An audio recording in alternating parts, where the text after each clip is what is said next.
வணக்க மக்களை, சட்டமன்றம் கிடைக்கப்பட்ட மிக முக்கிய தகவல் ஒன்று வெளியாகி இருக்கிறதா? தேமுதிக கூட்டணியா இரவோடு இரவாக பிரேமலதா ஒரு அதிகாரப்பூர்வ அறிவிப்பு. அதிர்ச்சியில் திராவிட கட்சிகளா? வாங்க வீடியோவை முழுமையாக்கலாம்.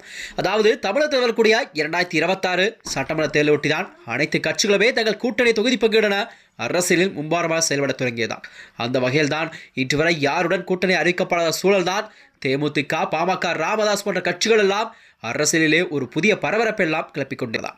அதாவது தேமுதிகவானது கண்டிப்பாக பிப்ரவரியில் கண்டிப்பாக தனது கூட்டணியை அறிவிக்கக்கூடும் என்ற சூழல் கண்டிப்பாக உருவாகி இருக்கிறதா.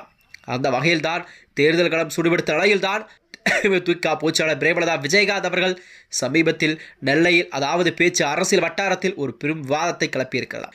தமிழகத்தில் உள்ள அனைத்து கட்சிகளுமே தங்களுக்கு தோழமை கட்சிகள் என்றும் குறிப்பிட்ட அவர் தனிப்பட்ட முறை ரீதியாகவும் பேசுவது பழகுவது வேறு, ஆனால் தேர்தல் என்று வரும்போது கண்டிப்பாக நாங்கள் கூட்டணி நிறுவது முற்றிலும் மாறுபட்ட விஷயம் என தெளிவுபடுத்தியிருக்கிறார். அதாவது தேமுதிக மக்கள் விரும்பும் கூட்டணி தான் கண்டிப்பாக தமிழகத்தில் கூட்டணி ஆட்சி அமையும் என்று பிரேமலதா விஜயகாந்த் அவர்கள் கூறியிருக்கிறார். அது மட்டுமன்றி தேமுதிகவை பொறுத்தவரை யாருடைய கட்டாயத்திற்காகவோ அல்லது அவசரத்திற்காகவோ தங்கள் கூட்டணி முடிவுகளை அறிவிக்க முடியாது என்றும் தங்கள் கட்சிக்கு எப்போதுமே தேவையான ஒரு அந்தஸ்தையும் தருணத்தில் தரக்கூடிய உரிய வாய்ப்பு கண்டிப்பாக வெளியாகும் என்று அவர் அதிரடி அறிவிப்பை வெளியிட்டிருக்கிறார். அது மட்டுமன்று அவர் கூறியதாவது கூட்டணி அமைப்பிற்கான அடிப்படை தகுதியான மரியாதை மற்றும் நியாயத்தை பிரேமலதா முன்வைத்தார். அதாவது எங்கள் கட்சிக்கு யார் முன்னுரிமை கொடுக்கிறார்களோ, எங்களை மரியாதையாக நடத்துகிறார்களோ அவர்களோடு தான் தங்கள் கூட்டணி கண்டிப்பாக அறிவிக்கப்படும் என்று அவர் கூறியிருக்கிறார்.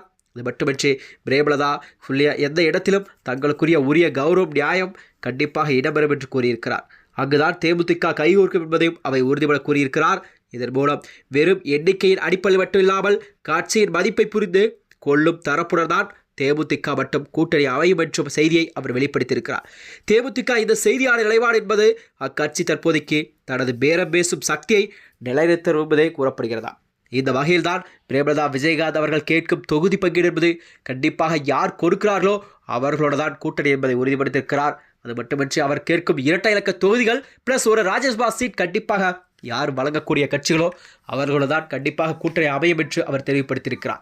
ஏனென்றால் விஜயகாந்த் மறைவுக்கு பிறகு தேமுதிக சந்திக்கும் முதல் தேர்தல் என்பதால் கண்டிப்பாக தேமுதிகவுக்கு இது ஒரு முக்கிய தேர்தலாக பார்க்கப்பட்டு வருகிறதா. மேலும் 2026 சட்டமன்ற தேர்தலானது கண்டிப்பாக தமிழகத்தில் 4 முனை போட்டி நிலவக்கூடிய சூழல் உருவாகி கொண்டிருக்கிறதா.